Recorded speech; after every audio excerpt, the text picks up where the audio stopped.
मित्रांनो, आज आपण एक अनोखी गोष्ट जाणून घेणार आहोत. 122 वर्षांनी पुन्हा एकदा आकाशात असा क्षण येतोय जेव्हा संपूर्ण विश्वाची ऊर्जा बदलते. होय, तो क्षण म्हणजे चंद्रग्रहण. 7 सप्टेंबर 2025च्या रात्री 9:57 सुरू होणारा हा चंद्रग्रहण पहाटे 1:23 राहणार आहे. पण खरी गोष्ट फक्त ग्रहण संपल्यावर सुरू होते, कारण या काळात केलेले थोडेसे उपाय तुमच्या आयुष्यात मोठा बदल घडवू शकतात. ग्रहण संपल्यावर प्रथम स्नान करा. जणू आपण नकारात्मक ऊर्जेला अंगावरून धुवून टाकत आहोत. घरभर गंगाजल शिंपडा. ज्या ज्या वस्तूंवर ग्रहणाचा प्रभाव पडला आहे त्या सर्व शुद्ध होतील. किचनमध्ये ठेवलेले अन्न खाऊ नका. ते गायीस अर्पण करा.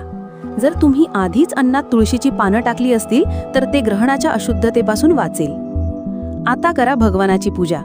मनापासून भजन कीर्तन करा आणि मग करा दान. धान्य, वस्त्र, चांदी, दूध, तीळ, जव हे दान केल्याने तुमच्या पितरांची कृपा मिळेल. चंद्रदोष शमतील आणि जीवनात शांतता आणि समृद्धी येईल. मित्रांनो, लक्षात ठेवा, ग्रहण फक्त एक खगोलीय घटना नाही. तो क्षण आहे जेव्हा आपण आपल्या अंतर्मनाला शुद्ध करून जीवनात नवे तेज आणू शकतो. मग कमेंटमध्ये लिहा जय श्रीराम, जेणेकरून ह्या पवित्र क्षणाची सकारात्मक ऊर्जा तुमच्यापर्यंत पोहोचेल. व्हिडिओला लाईक करा, ज्योतिष केंद्र सबस्क्राईब करा आणि ही माहिती इतरांपर्यंत पोहोचवा.